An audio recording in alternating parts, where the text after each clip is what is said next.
Hello guys, welcome back to our channel PPT Pratap Pharma Telugu. Today we are going to explain about the topic electrophysiology. So ముందుగా electrophysiology అంటే ఏంటో చూసుకుందాం.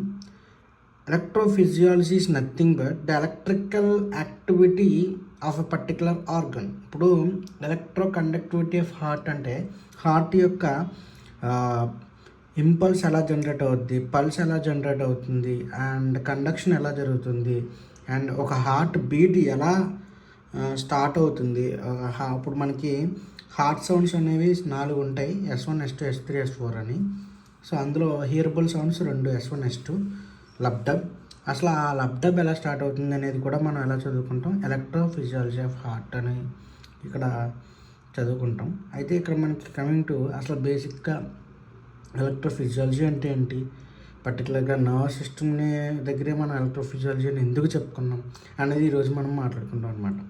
So simply electrophysiology is nothing but to generate and action potential for impulse generation.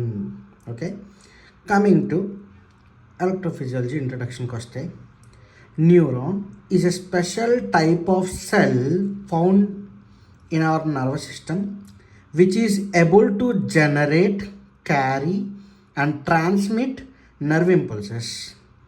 అంటే neuron అనేది ఒక special type of cell అనమాట మన బాడీలో. అదేం చేస్తుంది, ఈ నర్వ్ ఇంపల్సెస్ని క్యారీ చేయగలవు, జనరేట్ చేయగలవు అండ్ వేరే చోటకి ట్రాన్స్మిట్ కూడా చేయగలవు.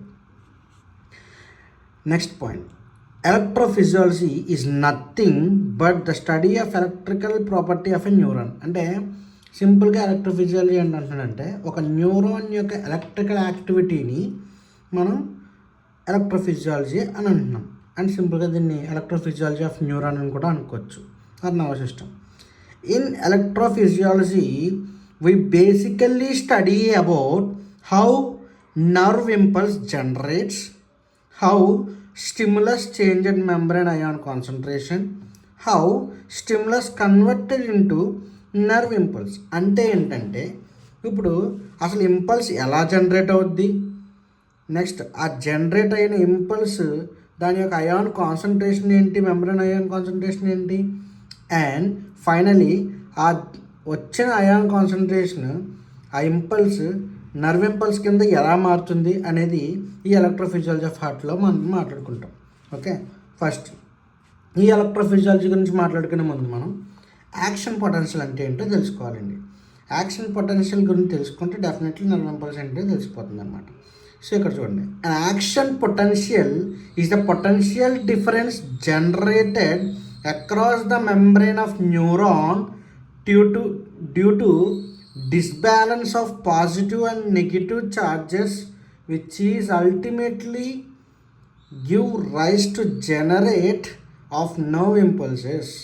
అంటే యాక్షన్ పొటెన్షియల్ అంటే ఏమీ లేదండి, ఒక న్యూరాన్ మెంబ్రేన్ చుట్టూదా ఆర్ ఇన్ అండ్ అవుట్లో చూసుకుంటే అక్కడ మనకి పాజిటివ్ చార్జ్ అంటే ఒక ఎలక్ట్రిక్ ఛార్జ్ అండ్ ఎలక్ట్రిసిటీ అని అంటే మనకు మెయిన్ గుర్తొచ్చేది ఏంటి, negative and positive charge. So మనం దేని యొక్క ఎలక్ట్రిక్ ఛార్జ్ గురించి మాట్లాడుకున్నాం, ఎలక్ట్రిసిటీ గురించి మాట్లాడుకున్నాం, న్యూరాన్ యొక్క.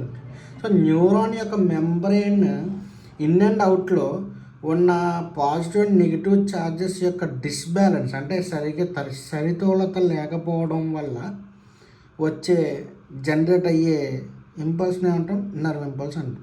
అసలు ఈ యాక్షన్ పొటెన్షియల్ ఈ యాక్షన్ పొటెన్షియల్ జనరేట్ అవ్వాలంటే ఏ ఈవెంట్స్ జరుగుతాయి అంటే సింపుల్గా మన యాక్షన్ పొటెన్షియల్ అంటే సింపుల్గా చెప్పుకోవాల్సిన మాట ఏంటంటే action potential is a potential to generate nerve impulse. Nerve ఇంపల్స్ని జనరేట్ చేయడానికి ఉపయోగపడేది యాక్షన్ పొటెన్షియల్ అనమాట. సింపుల్గా చూసుకుంటే action potential nerve impulse generation, అది అలాగా due to the disbalance of positive and negative charges. Okay, next events during generation of action potential. ఒక action potential generate చేయాలంటే అసలు ఏ ఈవెంట్స్ కావాలి. First one polarization, second one depolarization, third one repolarization, fourth one hyper polarisation. So ఈ 4 events ఇందులో ఉంటాయన్నమాట. So polarization is also known as resting stage. అంటే దీన్ని పోలరైజేషన్ మనం రెస్టింగ్ స్టేజ్ అని కూడా అంటాం. ఎందుకంటే ఇప్పుడు సాధారణంగా ఒక పొటెన్షియల్ జనరేట్ అవ్వాలంటే బయట నుంచి మనకి ఎక్స్టర్నల్ స్టిమ్యులర్ రావాలన్నమాట. సో ఎక్స్టర్నల్ స్టిమ్యులర్ లేకపోతే డెఫినెట్లీ అది రెస్టింగ్, అంటే ఎటువంటి పని చేయకుండా రెస్టింగ్ ఫేజ్లో అయితే ఉంటుంది. సో జనరల్గా ఇక్కడ ఏమంటున్నాడంటే రెస్టింగ్ ఫేజ్లో ఉన్నప్పుడు ఎటువంటి స్టిమ్యులర్ లేనప్పుడు దీనికి ఇన్సైడ్ ద మెంబ్రెయిన్ లోపల నెగిటివ్ ఛార్జ్ ఉంటుంది అండ్ పొటాషియం చాలా ఎక్కువగా ఉంటాయి అని అంటున్నాడు. And out side the membrane potassium positive charge ఎక్కువ ఉంటుంది అండ్ ఎక్కువ సోడియం అయాన్స్ ఉంటాయి. సో జనరల్గా ఒక నర్వ్ సెల్ అంటే మనకి ఒక ఎలక్ట్రోఫిజియాలజీ ఆఫ్ న్యూరాన్ గురించి చదువుకున్నప్పుడు ఆ నర్వ్ సెల్కి జనరల్గా మనకి ఏముంటాయి అంటే సెల్ చుట్టూదా మనకి 3 ఛానల్స్ ఉంటాయి. దాంట్లో ఫస్ట్ ఛానల్ ఏమంటామంటే సోడియం పొటాషియం ATPase పంప్ అంటాం. సెకండ్ ఛానల్ని మనకి వోల్టేజ్ గేటెడ్ ఛానల్స్ అంటాం. థర్డ్ ఛానల్ని లీకేజ్ ఛానల్స్ అంటాం. అయితే ఈ వోల్టేజ్ గేటెడ్ ఛానల్స్ అనేవి ఎప్పుడు ఓపెన్ అవుతాయి అంటే ఏదైనా ఎక్స్టర్నల్ స్టిమ్యులే వచ్చినప్పుడు definitely voltage gated channels open అవుతాయి అండ్ ATPase పంప్ అనేది క్లోజ్ అయిపోతుంది, మొత్తానికి అది డీయాక్టివేట్ అయిపోతుంది. నెక్స్ట్ ఈ లీకేజ్ ఛానల్స్ అనేవి ఏదైతే స్టిమ్యులే వచ్చినప్పుడు లోపల ఉన్న సెల్స్ బయటకు వస్తాయి, అంటే ఎక్స్ట్రా సెల్యులర్ సెల్కి వెళ్తాయి, బయట ఉన్న సెల్స్ని లోపలికి రప్పించుకుంటాయి due to change in resting membrane potential. జనరల్గా రెస్టింగ్ మెంబ్రెయిన్ పొటెన్షియల్ అనేది నార్మల్ వాల్యూ వచ్చేసి -70 మైక్రోవోల్ట్ ఉంటుందండి. బట్ ఏదైనా ఎక్స్టర్నల్ స్టిమ్యులే అంటే పాజిటివ్ స్టిమ్యులే వచ్చిందనుకోండి, ఎనర్జీ వచ్చిందనుకోండి, అది RMP అనేది మారిపోతుంది, చేంజ్ అవుతుంది. లోపల పొటెన్షియల్ పెరిగినప్పుడు అంటే ఎక్స్టర్నల్ స్టిమ్యులే వచ్చినప్పుడు లోపల ఉన్న అయాన్స్ బయటికి వెళ్ళిపోయి బయట ఉన్న అయాన్స్ లోపలికి వస్తాయి. అది ఎలా వస్తుంది అనేది ఇప్పుడు మనం ఫర్దర్గా చూస్తాం. సో అది తెలియాలంటే మనకు ఫస్ట్ చెప్పుకోవాల్సింది డీపోలరైజేషన్ అనమాట. సో జనరల్గా మళ్ళీ ఒకసారి పోలరైజేషన్ గురించి చెప్పుకుంటే మనకి ఎన్ని ఛానల్స్ అన్నాను? 3 ఛానల్స్ ఉంటాయండి.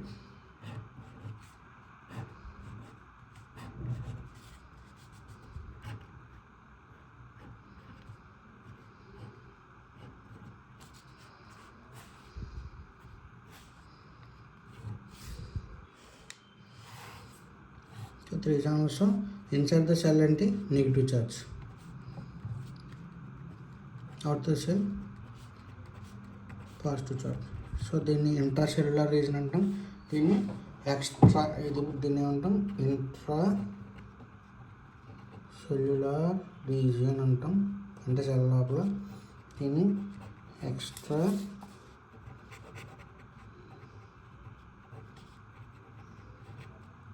రీజన్ కూడా అంటాం.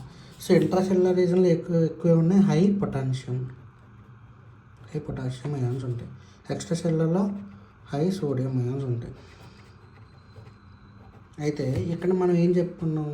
ఫస్ట్ ఛానల్ వచ్చేసి sodium or potassium ATPase pump అంటాం. నెక్స్ట్ ఈ 2 ఏంటి? వోల్టేజ్ గేటెడ్ ఛానల్స్ అని అంటాం. ఈ చివరన్న ఏంటి అంటే ఇది sodium voltage gated channel, potassium voltage gated channels. ఈ 2 ఏంటి? లీకేజ్ ఛానల్స్ అండి.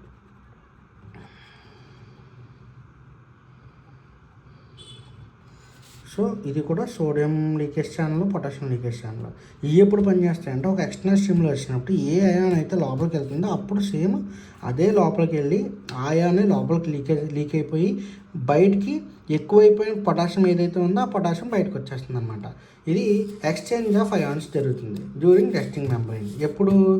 ఎప్పుడైతే వోల్టేజ్ అంటే రెస్టింగ్ మెంబ్రెయిన్లో సాధారణంగా ఓన్లీ లీకేజ్ ఛానల్స్ మాత్రమే ఆటోమేటిక్గా దానికి అది లోపల ఉన్న పొటాషియం బయటకు పంపించుకొని సోడియం అయాన్స్ని లోపలికి తెప్పించుకుంటుంది అనమాట. అండ్ త్రూ ATPase ఛానల్ కూడా ఏం చేస్తుంది? బయటికి వచ్చిన సోడియంని బయటికి పంపించేది, అంటే ఎక్కువ అవ్వకుండా బ్యాలెన్స్డ్గా. అంటే మనకి ఇక్కడ ఏంటి? రెస్టింగ్ స్టేజ్ అంటే రిలాక్స్డ్ స్టేట్లో ఉండాలి. ఇప్పుడు సోడియంస్ ఏం చేస్తాయి, స్టిమ్యులేని ట్రిగర్ చేసేలా చేస్తాయి. బట్ ఇది రెస్టింగ్ ఫేజ్లో మనకి ఎంత అన్నాం, ఆర్ఎంపీ అంటే రెస్టింగ్ మెంబ్రేన్ పొటెన్షియల్ ఎంత అన్నాం, -70 మైక్రోవోల్ట్ అంటే నార్మల్ వాల్యూ ఇది. సో ఈ నార్మల్ వాల్యూలో ఉంటుంది, అది ఎటువంటి స్టిమ్యులే ఉండదు కదా, పాజిటివ్ స్టిమ్యులే ఉండదు. కాబట్టి లీకేజ్ ఛానల్స్ ద్వారా లోపలికి వచ్చిన సోడియంని, అంటే అప్పుడు పొటాషియం బయటికి వెళ్ళిపోతే ఈ పంప్ ఏం చేస్తుంది, ఏటీపీ పంపేసి ఎనర్జీని తెచ్చుకొని, అంటే ఏటీపీ అంటే ఎనర్జీ గేటెడ్ ఛానల్ పంప్ అనమాట, అనేది తీసుకొని లోపలికి వచ్చిన సోడియం బయటికి పంపించేసి బయట ఉన్న పొటాషియం మళ్ళీ రీగైన్ చేసుకుంటుంది. అంటే స్టేబుల్గా ఉంటుంది అనమాట. అందుకే రెస్టింగ్ మెంబ్రేన్ పొటెన్షియల్ అంటాం. సో ఇప్పుడు అసలు స్టిమ్యులే వస్తే ఇప్పుడు దాకా మనం ఏమనుకున్నాం, ఎటువంటి ఎక్స్టర్నల్ స్టిమ్యులే లేకపోతే అప్పుడు రెస్టింగ్ మెంబ్రేన్ గురించి చెప్పుకున్నాం. ఇప్పుడు స్టిమ్యులే ఉంటే దాని గురించి ఏం చెప్పుకుంటాం అంటే కమింగ్ టు డీపాలరైజేషన్ అంటాం. ఇప్పుడు డీపాలరైజేషన్ అంటే ఏంటంటే ఒక ఎక్స్టర్నల్ స్టిమ్యులే వచ్చినప్పుడు అప్పుడు ఏం చేస్తుందంటే సోడియం పొటాషియం పంప్ ఉంది కదా, ఏదైతే ఈ పంప్ ఉంది కదా, ఇప్పుడు డీపాలరైజేషన్లో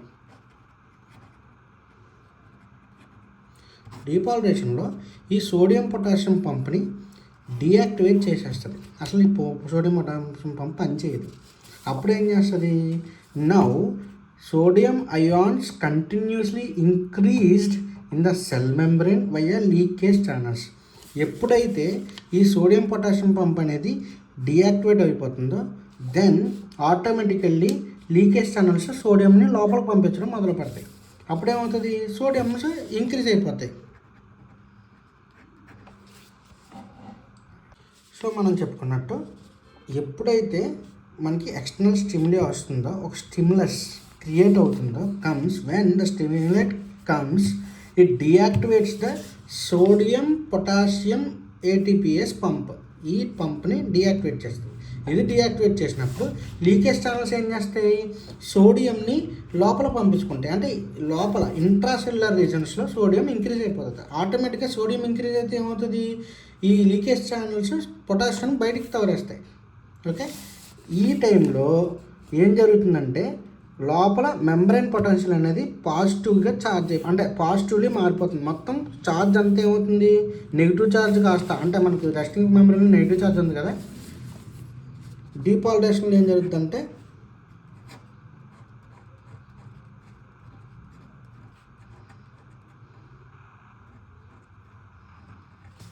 పాజిటివ్ ఛార్జ్ కింద మారిపోతుంది. Okay, extra cellular negative charge కింద మారిపోతుంది. ఓకే, ఈ స్టేజ్ని ఏమంటాం, డీపాలరైజేషన్ అంటాం. ఇలాంటి టైంలో వోల్టేజ్ గేటెడ్ ఛానల్స్ కూడా ఓపెన్ అయిపోతాయి అన్నమాట.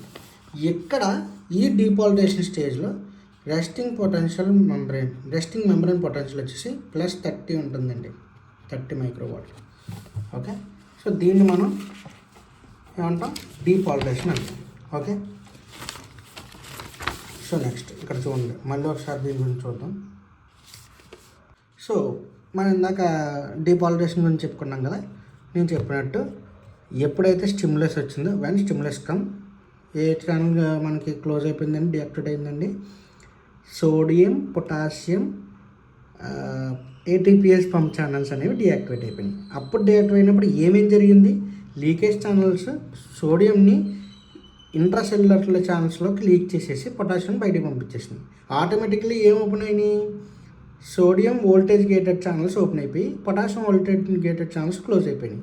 అప్పుడు ఎక్కువ సోడియం లోపల రావడం వల్ల పాజిటివ్ ఛార్జ్ అనేది బిల్డ్ అయ్యింది. ఎక్కడ, ఇంట్రాసెల్యులర్ రీజన్స్లో. ఇక్కడ కూడా రెస్టింగ్ మెంబ్రేన్ పొటెన్షియల్ ఎంత ఉందన్నాను, +30 మైక్రోవోల్ట్ ఉంది. నెక్స్ట్ సెల్యులర్లో నెగిటివ్ ఛార్జ్ డెవలప్ అవుతుంది. దీన్ని ఏమంటున్నాం, డీపాలరైజేషన్ అంటాం. ఎప్పుడు, when stimulus occurs. Okay, next repolarization. Repolarization అని అంటే when wave of depolarization passed from one part of the membrane to another part of the voltage gated sodium channels again closed and now voltage gated potassium channels open. Now potassium continuously passing out from the cell and ultimately the inside of membrane again became negatively charged. This stage is called repolarization. ATP pump against gain activates. అంటే ఇక్కడ ఏమంటున్నారంటే రీపాలరైజేషన్లో simply they are stating that రీపోలరైజేషన్లో మనకి ఏంటంటే ముఖ్యంగా ఇందాక ఒక ఎక్స్టర్నల్ స్టిమ్యులై వచ్చినప్పుడు మనకి ఏం జరిగింది, వోల్టేజ్ గేటెడ్ ఛానల్స్ ఓపెన్ అయిపోయినాయి. అది కూడా ఏంటి, sodium voltage gated channels, ATPase pump ఏమో క్లోజ్ అయిపోయి లీకేజ్ ఛానల్స్ నుంచి సోడియం లీక్ అయిపోయి లోపల పాజిటివ్ ఛార్జ్ డెవలప్ అయిపోయింది.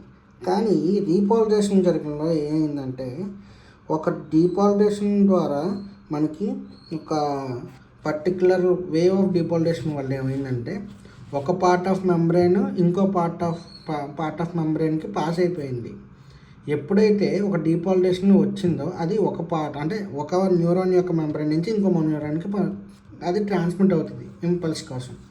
అప్పుడు ఏమవుతుందంటే ఆటోమేటిక్గా డీపాలరైజేషన్లో అంటే ఈ ఇంపల్స్ ట్రాన్స్ఫర్ అయిన తర్వాత ఈ సోడియం గేటెడ్ ఛానల్స్ ఏదైతే ఓపెన్ అయ్యా నేను చెప్పానో ఆ సోడియం గేటెడ్ ఛానల్స్ క్లోజ్ అయిపోతాయండి.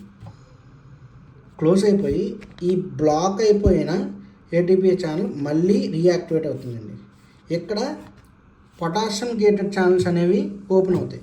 పొటాషియం గేటెడ్ ఛానల్స్ ఓపెన్ అవ్వడం వల్ల ఇక్కడ ఏం జరుగుతుందంటే లోపల సెల్ లోపల ఉన్న పొటాషియం అన్నీ బయటికి వెళ్ళిపోతాయి. మరి బయటికి వెళ్ళిపోతే బ్యాలెన్స్ అవ్వట్లేదు కదా, ఇక్కడ సోడియమే మిగిలిపోతుంది కదా. మళ్ళీ ఇక్కడ లీకేజ్ ఛానల్ ఏం చేస్తున్నాయి, లీకేజ్ ఛానల్ మనకి ఇక్కడ చూసుకున్నట్టు సోడియం లోపల తీసుకొచ్చేస్తున్నాయి, పొటాషియం మళ్ళీ బయటికి పంపించేస్తున్నాయి.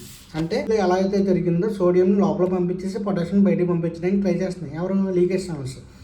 సో ఇక్కడ ఏం జరుగుతుంది, పొటాషియం బయటికి పోతుంది, ఇక్కడ కూడా బయటికి పోతుంది ఏంటి పొటాషియం వోల్టేజ్ గేటెడ్ ఛానల్స్లో. మరి ఇప్పుడు పొటాషియం రీగెయిన్ చేసుకుంటేనే కదా రిలాక్స్డ్ స్టేట్లో ఉంటాం. అంటే రీఅబ్జార్ప్షన్ ఆఫ్ పొటాషియం జరిగితేనే మనకి ఏం జరుగుతుంది, రీపోలరైజేషన్ అనేది జరుగుతుంది. Repolarisation is nothing but relaxation అనమాట. రిలాక్సేషన్ అంటే అప్పుడు చూడండి, ఏదైనా ఒక మజిల్ కాంట్రాక్షన్ జరుగుతుందంటే, మజిల్ కాంట్రాక్షన్ అంటే బిగిసిపోవడం, దగ్గరికి నారోయింగ్ అవ్వడం. అంటే it indicates the place takes the action takes place of due to depolarisation అని అర్థం. అంటే సోడియం ఎక్కువ అవుతుందని అర్థం. సోడియం ఎక్కువైపోయి ఎక్కువ ఎగ్జైటెడ్ స్టేట్కి వెళ్తున్నట్టు. అది ఒకవేళ రిలాక్స్ అవ్వాలంటే మనకు ఆటోమేటిక్గా కావాల్సింది రీపోలరైజేషన్ అంటే రిలాక్సేషన్. అంటే పొటాషియం మన సెల్లోకి వస్తే ఆటోమేటిక్గా రిలాక్సేషన్ జరుగుద్ది. ఆ రిలాక్సేషన్ జరగాలంటే మనకి రీపోలరైజేషన్ యాక్టివ్ అయ్యి ఇక్కడ ఏటీపీఎస్ పంప్ ఏదైతే ఉందో సోడియం పొటాషియం ఏటీపీఎస్ పంప్ 3 సోడియంని బయట పంపించేస్తుందండి, మళ్ళీ 3 పొటాషియం లోపల తీసుకుంటుంది. అంటే ఇక్కడ ఎంత పని చేసినా ఈ ఏటీపీఎస్ సోడియం పొటాషియం ఏటీపీఎస్ పంప్ ఉంది కదా, అది మనకి మళ్ళీ పొటాషియం రీగెయిన్ చేసుకోవడానికి ఉపయోగపడుతుంది. మళ్ళీ అప్పుడు ఏం జరుగుతుంది, ఇంటర్ సెల్యులర్ నెగిటివ్ ఛార్జ్ వచ్చేస్తుంది, ఎక్స్ట్రా సెల్యులర్ పాజిటివ్ ఛార్జ్ వచ్చేస్తుంది. మళ్ళీ అక్కడ సేమ్ రెస్టింగ్ మెంబ్రేన్ వచ్చేస్తుంది, -70 మైక్రోవోల్ట్ నార్మల్ వాల్యూ రెస్టింగ్ మెంబ్రేన్. ఎక్కడతో మనకి ఏమైంది, రీపోలరైజేషన్ కూడా జరిగింది. కొంచెం ల్యాగ్ అయిపోయింది అనుకోకండి, కొంచెం మీకు అర్థం అవ్వాలని నా ప్రయత్నం అంతే. ఓకే, నెక్స్ట్ ఫైనల్గా హైపర్ పోలరైజేషన్ చెప్పుకుంటాం. అసలు హైపర్ పోలరైజేషన్ అంటే ఏంటంటే, although membrane again becomes repolarized but still potassium channels voltage gated still remains open. అంటే ఇప్పుడు చూడండి, ఎంత మనం పైకి రీపోలరైజేషన్లో రిలాక్స్ అవుతుందని అనుకున్నాము, బయటికి వెళ్ళిపోయిన పొటాషియం మళ్ళీ తెచ్చుకుంటున్నాం అనుకున్నా, ఇక్కడ ఏమవుతుంది, పొటాషియం మళ్ళీ మనం రీగెయిన్ చేసుకుంటున్నాం సెల్ లోపలికి. అప్పుడు నెగిటివ్ ఛార్జ్ వస్తుంది, అప్పుడు రెస్టింగ్ మెంబ్రెయిన్ అనేది 70 దగ్గర ఉంటుంది. కానీ మనకి ఇక్కడ ఇంకొక మైనస్ పాయింట్ ఏంటంటే, ఎంత వచ్చినా మళ్ళీ బయటికి పోయేలాగా voltage gated channels potassium voltage gated channels potassium బయటికి పంపించేస్తున్నాయి. ఓకే, అప్పుడు మనకి now due to this potassium ions continues passing outside of the membrane potential becomes -90 microvolt which causes hyper polarisation. So ఇక్కడ ఫైనల్గా ఏమంటున్నాడంటే, ఇలా కంటిన్యూస్గా పొటాషియం అనేది ఓ పక్కన మనం గెయిన్ చేసుకుంటున్న పొటాషియం గేటెడ్ ఛానల్స్లో రీపోలరైజేషన్ తర్వాత పొటాషియం గేటెడ్ ఛానల్ ద్వారా పొటాషియం బయటికి వెళ్ళిపోవడం వల్ల ఇక్కడ రెస్టింగ్ మెంబ్రెయిన్ పొటెన్షియల్ అనేది పెరిగిపోతుంది. అంటే నార్మల్ వాల్యూ -70 కన్నా ఇక్కడ ఎంత అవుతుంది, -90 మైక్రోవోల్ట్ అయిపోతుంది. అంటే రెస్టింగ్ మెంబ్రెయిన్ పొటెన్షియల్ అనేది పెరిగిపోతుంది. అందుకే దాన్ని ఆ కండిషన్ ఏమంటున్నాం, హైపర్ పోలరైజేషన్ అంటున్నాం. Next when potential reaches -90 microvolt potassium channel also gets closed and finally membrane reaches to resting stage. అంటే ఇక్కడ సింపుల్లీ ఒకటేనండి, అంటే లైక్ మనకి ఒక impulse generate అవ్వాలనుకోండి,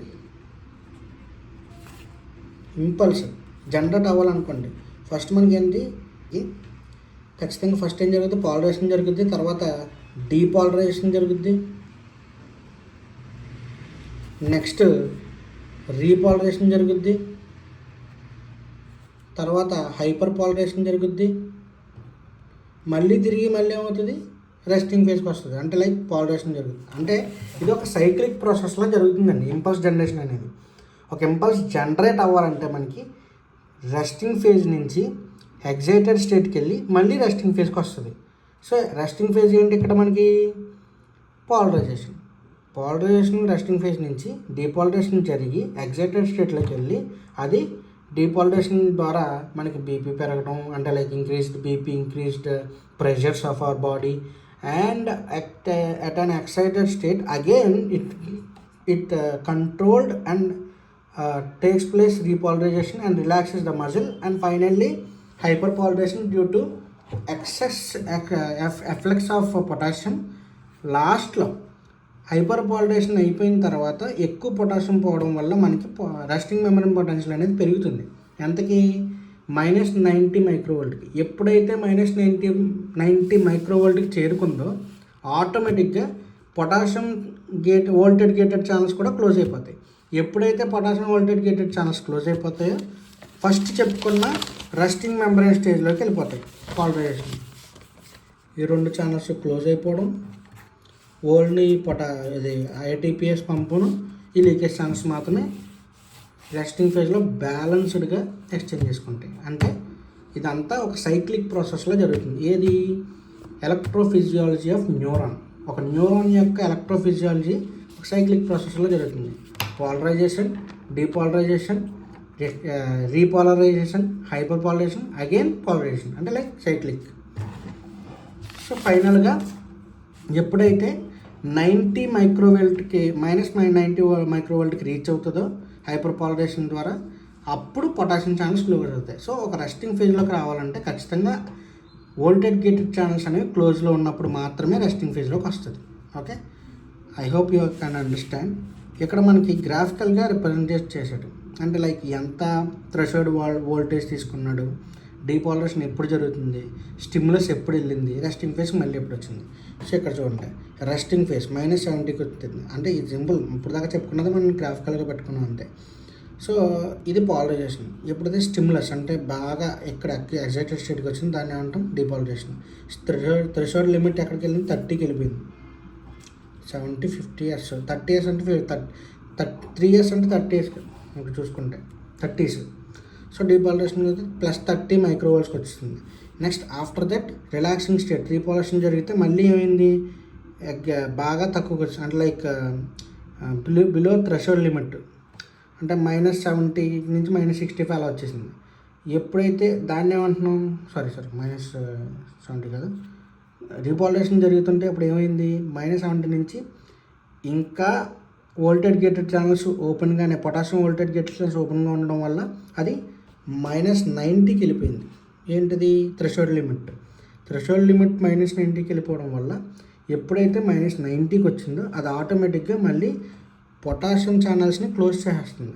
potassium channels close చేసిన తర్వాత రిమైనింగ్ ఏదైతే పాలరైజేషన్ జరుగుతుందో మళ్ళీ రిపీటెడ్గా పాలరైజేషన్ జరిగి వోల్టేజ్ గేటెడ్ ఛానల్స్ని క్లోజ్ చేసేసి బ్యాలెన్స్డ్గా రెస్టింగ్ ఫేజ్లోకి వచ్చేస్తుంది. అంటే చూడండి, పాలరైజేషన్, డీపాలరైజేషన్ స్టిమ్యులై అక్కర్స్, మళ్ళీ రిలాక్సేషన్, డీపాలరైజేషన్, హైపర్ పాలరైజేషన్, అండ్ అంటే ఎందుకంటే మోర్ ఎఫ్లక్స్ ఆఫ్ పొటాషియం వల్ల ఇంకా ఎక్కువ రిలాక్స్ అయిపోయి -90కి వచ్చింది.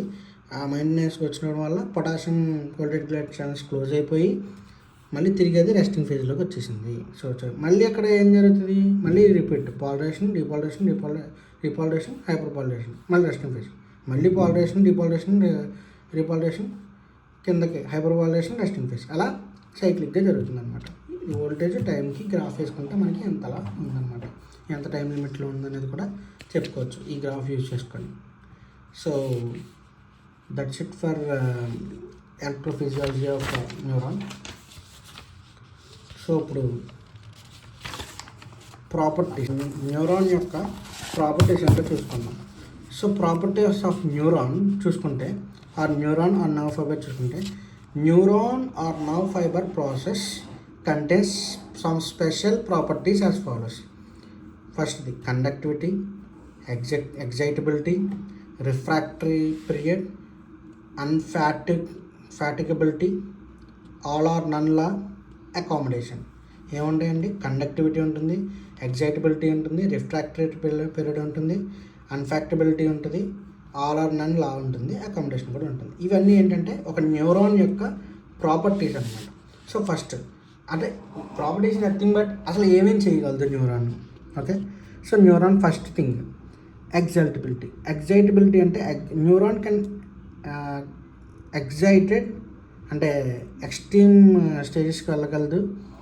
రెస్పాన్స్ అన్నమాట, based upon creating a impulse or response due to various stimulus. చూడండి, it is the ability of neuron to response to various stimulus and convert them into nerve impulse. అంటే excitability అంటే ఏం లేదండి, ఒక nerve ఇంపల్స్ని తయారు చేయడానికి కావాల్సిన ఒక ఎక్స్టర్నల్ స్టిమ్యులేని ఇది ఆటోమేటిక్గా తీసుకోగలదు. ఎలాంటి ఎక్స్టర్నల్ స్టిమ్యులేకైనా రెస్పాన్స్ అవ్వగలదు. బయట నుంచి ఆర్ ఎక్స్టర్నల్లీ అప్లైడ్ ఎక్స్టర్నల్ స్టిమ్యులే. అంటే ఫర్ ఎగ్జాంపుల్ ఒక ఇంపల్స్ అనేది ఎప్పుడు జనరేట్ అవుద్ది? ఇప్పుడు ఫర్ ఎగ్జాంపుల్ నేను ఏమైనా యాక్షన్ బయట నుంచి వేరే పర్సన్ నా మీద ఒక ఎక్స్టర్నల్ స్టిమ్యులే అంటే ఒకటి కొట్టడం జరిగింది అనుకోండి, అది ఒక స్టిమ్యులే అనొచ్చు. ఆ స్టిమ్యులే వల్ల ఇంపల్స్ జనరేట్ అయ్యి ఆ పర్టికులర్ రీజన్లో పెయిన్ రావడము, లేకపోతే రెస్పాండ్ అవ్వడానికి వేరే హ్యాండ్ మనం అక్కడ పెట్టి రబ్ చేయడానికి రెస్పాండ్ అంటాం దాన్ని. అదంతా చేసేది ఎవరు? నర్వ్ అనమాట, న్యూరాన్.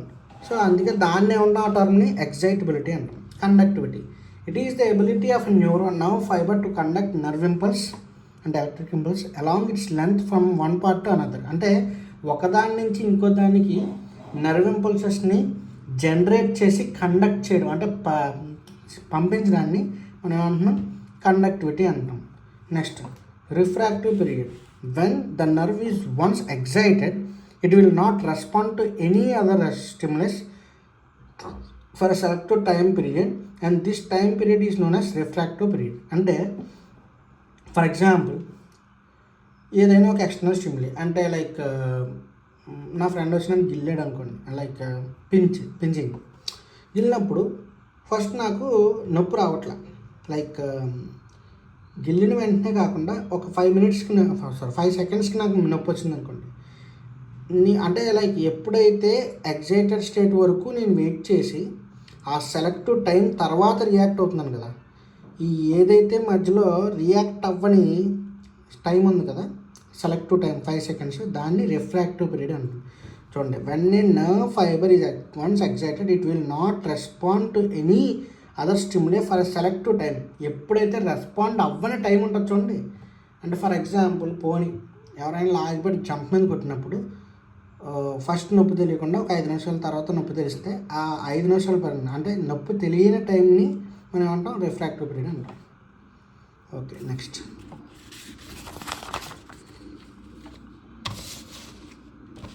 అన్ఫాటిగబిలిటీ.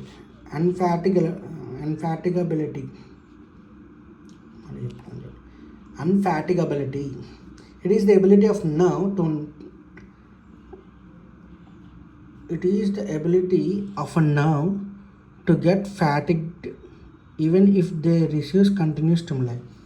అంటే అన్ఫాటిగబిలిటీ అంటే ఏంటంటే ఫ్యాటిగ్ అనే ఒక కండిషన్ ఉంటుందండి. అంటే it is the extreme strain of muscle or strain of nerve. అంటే ఒక పనిని గ్యాప్ లేకుండా చేసినప్పుడు అలసిపోతాం చూడండి. ఫర్ ఎగ్జాంపుల్ మనం ఉన్నాం ఒక నాన్ స్టాప్గా 2 hours కంటిన్యూస్గా రాస్తుంటే హ్యాండ్ పెయిన్ వస్తుంది. ఆ పెయిన్ వచ్చే కండిషన్నే మనం ఏంటంటే అంటే నాన్ స్టాప్ రెస్ట్ లేకుండా ఒక పని చేస్తే దానికి స్ట్రెయిన్ అయినప్పుడు వచ్చే కండిషన్నే ఫెటిగ్ అంటాం.